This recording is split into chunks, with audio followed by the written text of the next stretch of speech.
मेरे शहर की अगर बात की जाए, घर आपको काफी अच्छा लग रहा है, 3 साल पुराना घर है। लेकिन दूर छत्तीसगढ़ की अगर बात की जाए तो यहाँ पर जहाँ मैं रहता हूँ, यहाँ नालियां नहीं है। हमारे घर का जो सारा पानी है वो बगल वाले प्लॉट में जाता है। ऐसी बात मैं क्यों कर रहा हूँ? ऐसी बात मैं इसलिए कर रहा हूँ कि आज से 5000 साल पहले अगर हम बात करें, हड़प्पा सिविलाइजेशन यानी कि हड़प्पा संस्कृति, जो कि सिंधु घाटी या पाकिस्तान या भारत के कुछ एरियो में पाया जाता था। 5000 साल पहले का नगर काफी अच्छे से आधुनिक था और लोग बेसिक सुविधाओं का काफी ख्याल रखते थे। पर आज इतना आधुनिक होने के बाद छत्तीसगढ़ का दुर्ग शहर ऐसी का ऐसी ही है। तो चलिए आज के इस वीडियो पर हम बात करेंगे हड़प्पा संस्कृति की क्या खास बात रही काफी कम समय में। सबसे पहले उस समय जो कुछ खास खोजें हुई उसमें यह समझ में आया, जैसा कि आप इमेज पर भी देख पा रहे हैं, कि ईंटें बनाना उन्हें आता था और ईंटों के घर होते थे।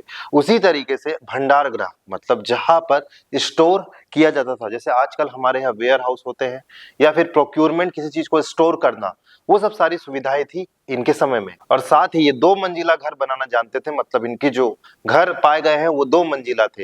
हालांकि वो घर अभी सुरक्षित नहीं है, वो तो मिट्टी के अंदर दब गए। उसको तो खुदाई करके हड़प्पा या मोहनजोदड़ो ये सब सारी चीजों को खोजा गया है आर्कियोलॉजिस्ट के द्वारा। और सबसे खास बात, ढकी हुई नाली, और ढकी हुई नाली का प्रॉपरली ड्रेनेज, जो कि दूर कहीं किसी नाले पर जाकर मिलता था।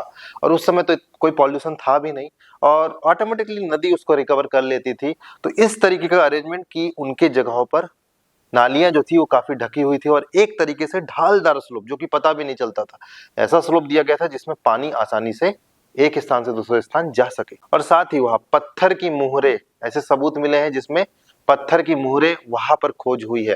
हालांकि हड़प्पा हो गया, मोहनजोदड़ो हो गया, ये सब सारा 1923 से स्टार्ट हो गया था, अभी तक चल ही रहा है। लेटेस्ट में मैंने वीडियो बनाया था कि किस तरीके से आपका वहां पर तांबे के कॉइन मिले हैं मोहनजोदड़ो में। और साथ ही कुछ और खास बातें पता चली, जिसमें तांबे का जो आयात है, मतलब तांबों का आना, वो राजस्थान से होता था। अब हम बात करते हैं कि उस समय क्या क्या फसलें उगाई जाती थी। देखिए, जब इवोल्यूशन हुआ, हमारा जो प्रसार हुआ, उस शुरुआती दौर पे हम आग जगाना सीखे, उसके बाद हम जानवरों को मार के खाते थे, उसे कच्चा ही खा जाते थे, फिर उसे पकाना सीखे। तो इस तरीके से धीरे धीरे हम बढ़ते गए। लेकिन जानवरों को रोज रोज पकड़ना और रोज रोज पकड़ के खाना, ये बहुत बड़ी बात हो जाती थी और काफी हेक्टिक बात हो जाती थी, काफी मेहनत लगती थी, कई बार जानवर हाथ में नहीं आते थे।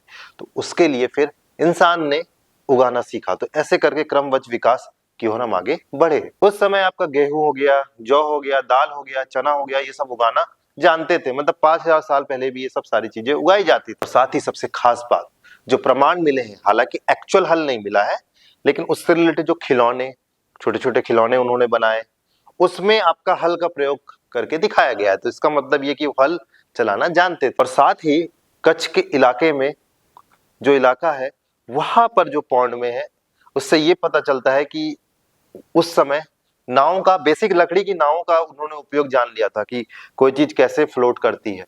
देखिए, इन्वेंशन बाद में हुआ कि भाई चीजें फ्लोट क्यों करती है, पर वो समझ गए थे कि लकड़ी के हम इस टाइप की चीज बनाएंगे और उसमें बैठ के हम एक स्थान से दूसरे स्थान जा सकते हैं। तो सोचिए, 5000 साल पहले महज की ये बात है। महज इसलिए कि पृथ्वी की आयु बहुत बड़ी है, 450 करोड़ साल हो चुके हैं, तो उसमें केवल 5000 साल पहले अगर हम देखते हैं तो हड़प्पा सिविलाइजेशन ऐसा था। और मैं ये तो बोलूंगा जरूर कि हमारे शहर से बेहतर, इसलिए कि आप देखिए कि हमारे शहर में कभी नाली नहीं है और नाली का पानी बगल में प्लॉट में जाता है। तो क्या कहेंगे फिर, वो हड़प्पा सिविलाइजेशन में उन लोग सोचते थे ना ये सब बारे में।